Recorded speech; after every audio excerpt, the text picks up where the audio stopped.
بسم اللہ الرحمن الرحیم۔ امام سیبو اکیڈمی کی جانب سے امتحان کے پیش نظر یہ ویڈیو بنائی جا رہی ہے۔ اس میں عبارت با اعراب پڑھی جائے گی، یعنی اعراب کی تصحیح کی جائے گی، اعراب کے ساتھ عبارت پڑھی جائے گی، اس کے بعد ترجمہ کیا جائے گا اور کسی ویڈیو میں مختصراً مطلب بیان کر دیا جائے گا۔ امتحان کے پیش نظر ہے، اس لیے ہر کام اختصار کے ساتھ ہوگا۔ بسم اللہ الرحمن الرحیم۔ الحمد للہ الذی لم یزل عالما قدیرا حیا قیوما سمیعا بصیرا۔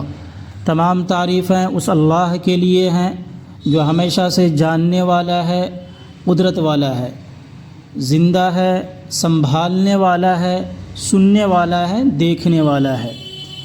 تمام تعریفیں اس اللہ کے لیے ہیں جو ہمیشہ سے عالم ہے، جاننے والا ہے، قادر ہے، قدرت والا ہے، حیّن زندہ ہے، سنبھالنے والا ہے، سننے والا ہے اور دیکھنے والا ہے۔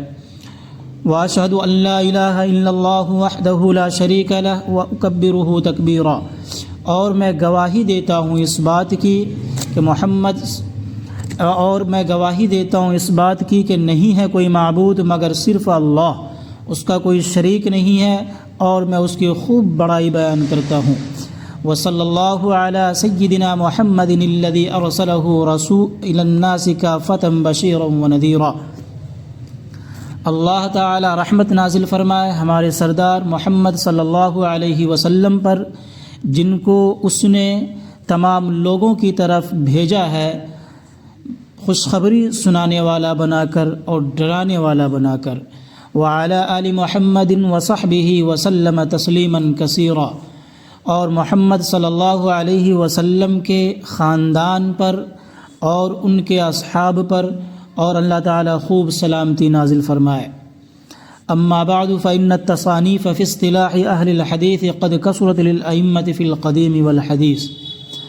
بہرحال حمد و صلاۃ کے بعد تو یقیناً کتابیں محدثین کی اصطلاح میں ائمہ متقدمین اور ائمہ متاخرین کی بہت زیادہ ہو گئی ہیں۔ بہرحال حمد و صلاۃ کے بعد تو یقیناً کتابیں محدثین کی اصطلاح میں بہت زیادہ ہو گئی ہیں، ائمہ متقدمین اور ائمہ متاخرین کی۔ فمن اول من صنف فی ذلک القاضی ابو محمد الرامہرمزی کتابہ المحدث الفاصل فی کتابہ المحدث الفاصل فی قدیم نسخے میں نہیں ہے، تو ان لوگوں میں سب سے پہلے جنہوں نے اس فن میں تصنیف کی ہے، یعنی سب سے پہلی شخصیت جنہوں نے اس میں کتاب لکھی قاضی ابو محمد رامہرمزی ہیں۔ ان کی کتاب کا نام، ان کی کتاب المحدث الفاصل ہے، ان کی کتاب المحدث الفاصل ہے، لیکن انہوں نے استیعاب نہیں کیا۔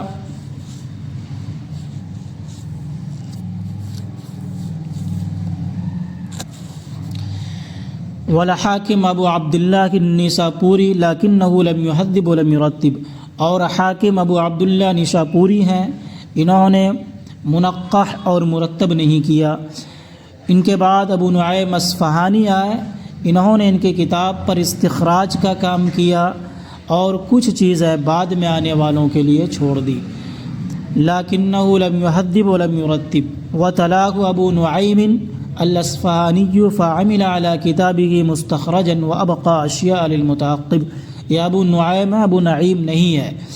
وتلاہ ابو نعیم الاصفہانی، اور ان کے بعد ابو نعیم اصفہانی آئے، پھر ابو نعیم اصفہانی نے ان کی کتاب پر استخراج کا کام کیا۔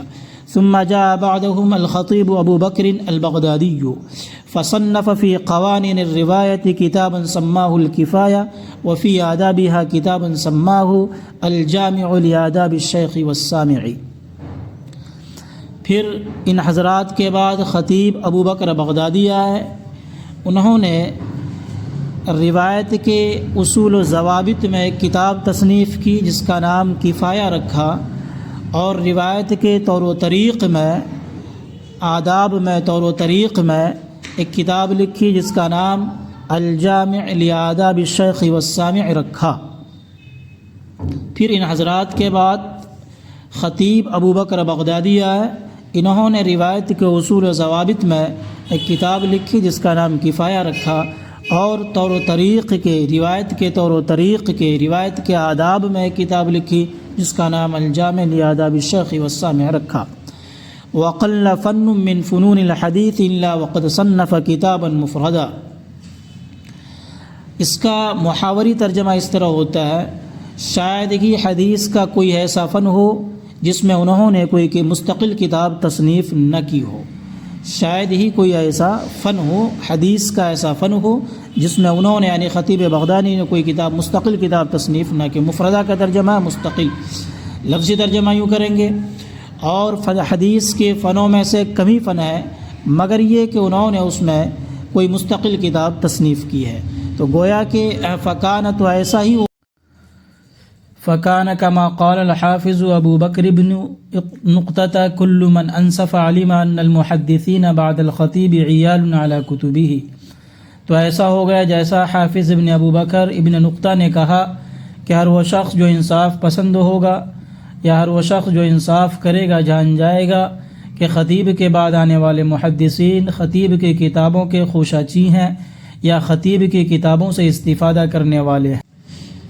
ثم جاء بعض من تأخر عن الخطيب فأخذ من هذا العلم بنصيب فجمع القاضي عياض كتابا لطيفا سماه الإلماع، وأبو حفص الميانجي جزءا سماه ما لا يسع المحدث جهله۔